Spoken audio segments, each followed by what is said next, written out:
Mesdames et messieurs, bonjour. Ravi de vous retrouver pour cette nouvelle édition de votre programme quotidien Midi au Caire en ce jeudi, le 14 novembre 2024. Sans plus tarder, commençons cette édition.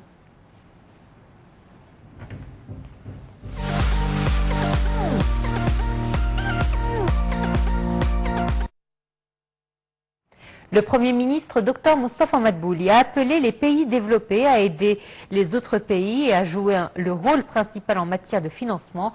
Il s'exprimait hier lors de son discours à la conférence des parties à la Convention cadre des Nations Unies sur les changements climatiques. COP 29 à Bakou. La 29e conférence sur le climat de l'ONU s'est ouverte lundi en Azerbaïdjan avec pour principal enjeu de trouver un compromis sur les montants d'aide financière à destination des pays les plus pauvres et vulnérables au changement climatique. Voici les détails.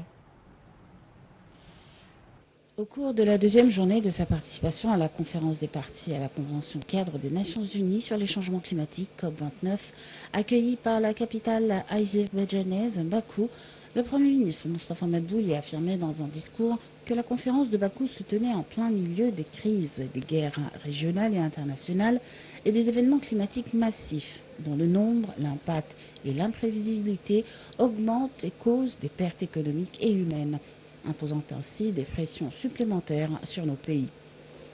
Cette conférence est l'occasion de réaffirmer l'engagement des pays industrialisés à mettre en œuvre leurs engagements, conformément à l'accord cadre et à l'accord de Paris, notamment en matière de financement pour soutenir les pays en développement. Moustapha Madbouli a déclaré que les subventions et les prêts très concessionnels devraient constituer la majorité des financements, tandis que les prêts à taux d'intérêt commerciaux ne peuvent pas être considérés comme du financement climatique, en raison de l'augmentation du fardeau de la dette qui en résulte, et de renchérir qu'il est également nécessaire de faire face aux difficultés d'accès au financement. L'Égypte et les pays africains font face à des difficultés liées à la conditionnalité des dettes qui ne prend pas en considération le contexte social, a ajouté Madbouli. Selon lui, les pays développés devraient jouer le rôle principal en matière de financement pour parvenir à un accord sur le nouvel objectif quantitatif collectif pour le financement climatique. Ce programme vise à mobiliser collectivement 100 milliards de dollars jusqu'en 2020 pour aider les pays en développement à ralentir le changement climatique et soutenir l'adaptation des pays en développement. Cet objectif a été prolongé jusqu'en 2025 et les pays développés n'ont pu concrétiser cet engagement qu'en 2022, soit 3 ans avant la nouvelle date fixée.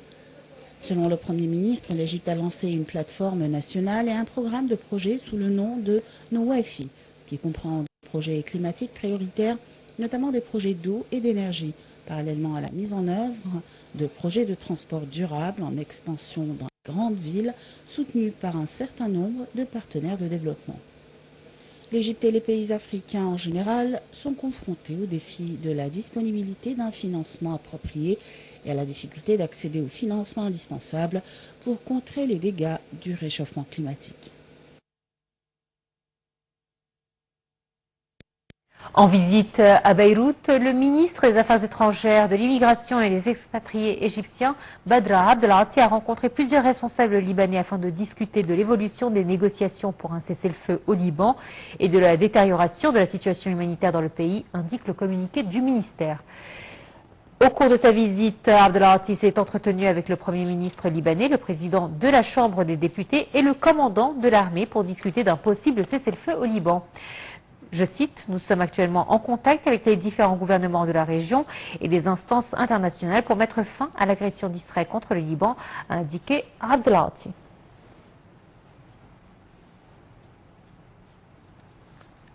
Le Conseil de l'Union des archéologues arabes s'est inquiété de la destruction accélérée du patrimoine archéologique, notamment à Gaza, au Liban et au Soudan.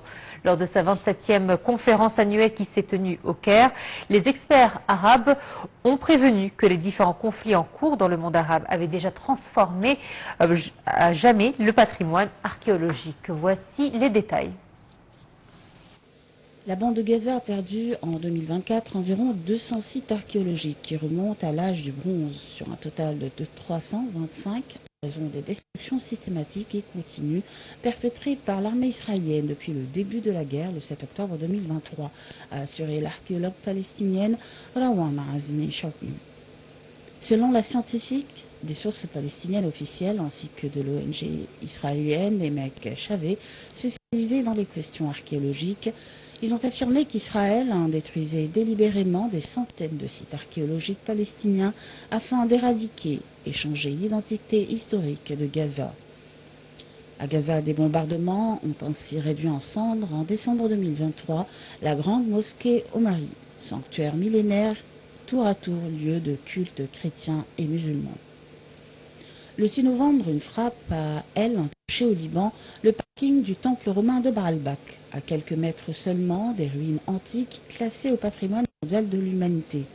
Depuis fin octobre, la ville côtière de Tyr, dont plusieurs sites remontent à la civilisation phénicienne, sont également classés par l'UNESCO, est également la cible de frappes israéliennes. Le ministère de la Culture libanais a demandé à l'UNESCO de prendre des mesures urgentes pour protéger des dizaines de sites culturels libanais des frappes israéliennes. Depuis des décennies, le Liban est victime de multiples invasions, guerres et actions militaires israéliennes, commencées par le raid de 1968 sur l'aéroport international de Beyrouth ou encore l'opération Litanie, l'invasion de 1982, l'opération Raisin de la colère en 1996 et la guerre de juillet 2006. La situation au Soudan en proie depuis avril 2023 à un conflit entre l'armée régulière et les paramilitaires des forces de soutien rapide qui a provoqué la mort de dizaines de milliers de Soudanais déplacés, plus de 11 millions de personnes, est également lourde de conséquences sur le patrimoine national. Cette guerre a mis en évidence une attaque ciblée contre l'identité culturelle du Soudan à travers la destruction systématique des sites archéologiques, des musées et de tout son patrimoine, a dénoncé la directrice des musées de l'Autorité nationale des antiquités du Soudan.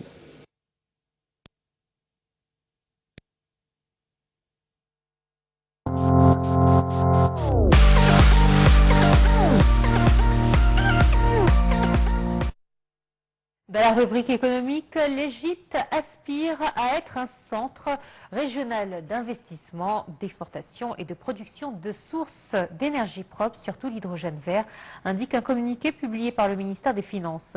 Selon le communiqué, l'Égypte cible l'attrait de davantage d'investissements dans les secteurs de la production, les activités d'exportation, l'infrastructure et la technologie.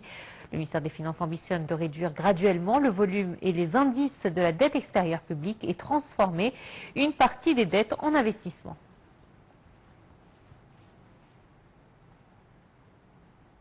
Les réserves internationales nettes de l'Égypte ont enregistré une légère hausse atteignant 46,942 milliards de dollars fin octobre 2024 contre 46 737 milliards de dollars fin septembre, d'après un communiqué publié par la Banque centrale d'Égypte. Les réserves internationales auprès de la Banque centrale d'Égypte, qui sont constituées majoritairement des devises étrangères et de l'or, ont bondi en juin 2024, atteignant 46 126 milliards de dollars contre 41 057 milliards en mai et poursuivi leur augmentation jusqu'à octobre.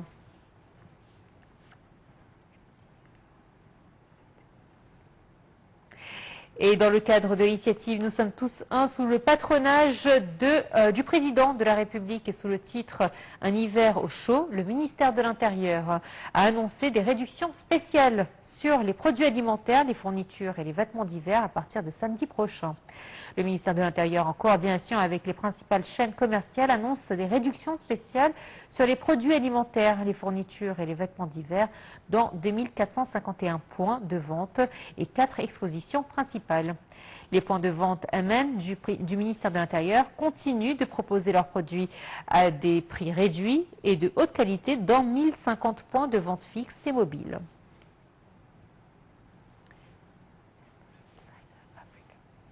Business Insider Africa indique dans un rapport que l'Égypte figure parmi les 10 pays africains dotés des meilleures infrastructures en 2024. La liste a aussi compris 4 autres pays arabes tels que le Maroc, l'Algérie, la Tunisie et la Libye. Le rapport de la Business Africa ou du Business Africa souligne que les gouvernements africains, les investisseurs du secteur privé et les institutions financières internationales travaillent pour former des partenariats stratégiques pour combler le déficit de financement des infrastructures sur le continent.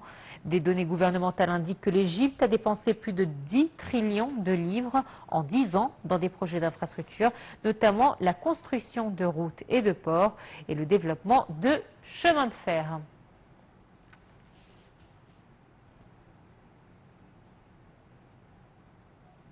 Le ministre des Transports, Kamel Ouazir, a annoncé le lancement à la fin du mois d'une ligne maritime reliant le port égyptien de Damiette et celui de Trieste en Italie pour le transport des produits agricoles.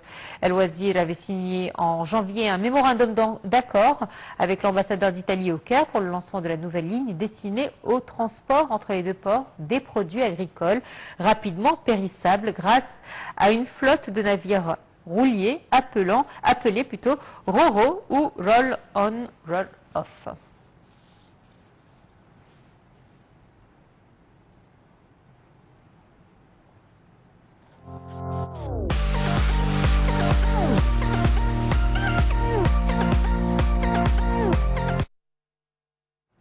Le Grand Musée égyptien accueillera une série de conférences exclusives animées par l'un des monstres du domaine de l'égyptologie. Il s'agit du docteur Zahi Hawass, donc de renommée mondiale, offrant au public une occasion rare de mieux comprendre les merveilles antiques de l'Égypte grâce à l'une des figures les plus acclamées de l'archéologie. Surnommé l'Indiana Jones de l'Égypte, Dr Hawass dirigera des conférences mensuelles à partir du 15 novembre 2024 avec des sessions supplémentaires les 15 décembre et donc 15 décembre 2024 et 15 janvier 2025, offrant une expérience unique et intime dans ce musée très attendu.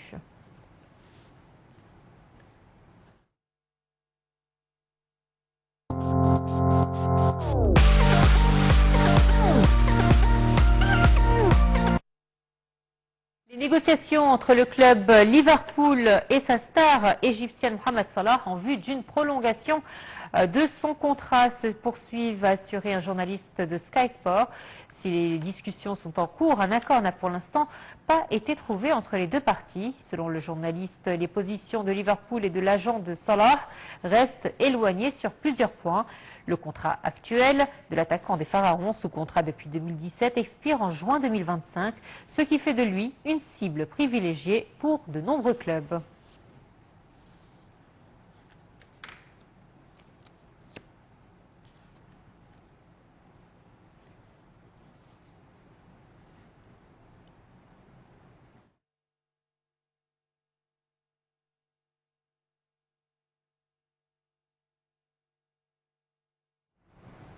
Et le Festival international du film du Caire s'est ouvert hier au théâtre de l'Opéra du Caire et se poursuit jusqu'au 22 novembre. Le festival met cette année en valeur le cinéma palestinien et libanais avec 194 films en provenance de 72 pays. Au programme 37 premières mondiales, régionales et arabes, marquant la 45e édition du festival promet une festivité remarquable et distinguée. Voici un commentaire.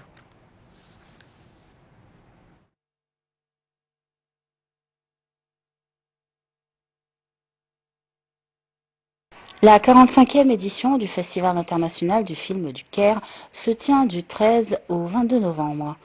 Le festival met en valeur cette année le cinéma palestinien et libanais, selon son président, l'acteur Hissène Fahmy. Selon Hissène Fahmy, président du festival, en raison des événements dans la région l'année dernière, le Festival international du film du Caire a été reporté. Mais il a été difficile de le reporter à nouveau cette année, car un festival international doit se tenir dans les délais prévus. Selon le président du festival, les cinéastes arabes peuvent mettre en lumière les problèmes de la région à travers le cinéma, notant que le festival place cette année parmi ses priorités la mise en valeur du cinéma palestinien et libanais à travers des films qui permettent de voir les souffrances et les aspirations de ces peuples. Les conditions financières difficiles constituent un défi auquel sont confrontés tous les festivals du monde, a ajouté Hissène Fahmy. Le festival est organisé dans le cadre d'un système qui combine les secteurs publics et privés. Il bénéficie à la fois de sponsors et de soutien du gouvernement. De nombreuses activités sont prévues cette année au festival pour soutenir les peuples palestiniens et libanais. Selon Hessan Fahmy, le président du festival, le génocide du peuple palestinien est inacceptable et ne peut en aucun cas être accepté. La même chose vaut pour le peuple libanais. La 45e édition du Festival international du film du Caire promet une festivité remarquable et distinguée. Il s'agit d'un rendez-vous cinématographique plein d'activités, de projections et de débats très cinéphiles à ne pas rater. Pour la première fois en Égypte, l'Orchestre Philharmonique Royal donne 2 concerts au Grand Musée égyptien demain et samedi. Sous la houlette du maestro Stéphane Bell, l'orchestre jouera un mélange charmant et diversifié de musique classique de Tchaïkovski, Rimsky-Korsakov et Maurice Ravel, ainsi qu'une sélection des meilleures musiques de films et de séries télévisées de renommée mondiale, dont Harry Potter, Game of Thrones, Star Wars et bien d'autres. L'Orchestre Philharmonique Royal, un des plus anciens orchestres symphoniques britanniques, sera accompagné des jeunes violonistes égypto-hongroises Amira et Mariam Abou Zahra.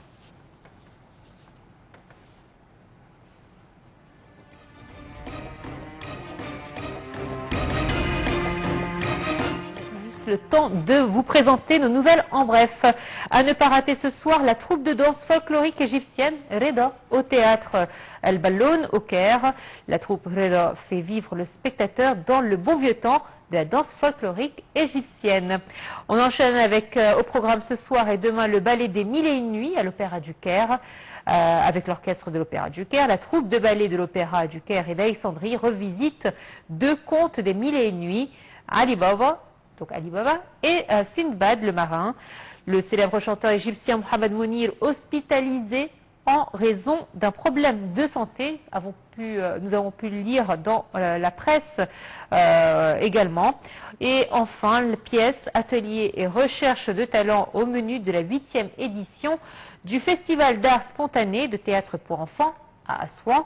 Le festival se tient du 11 au 15 novembre. Le Soudan fait partie des pays arabes mis à l'honneur lors de ce festival. Voilà, c'est ainsi donc que prend fin cette édition. Merci de votre fidélité et excellente suite de programme sur MyTM International. Au revoir.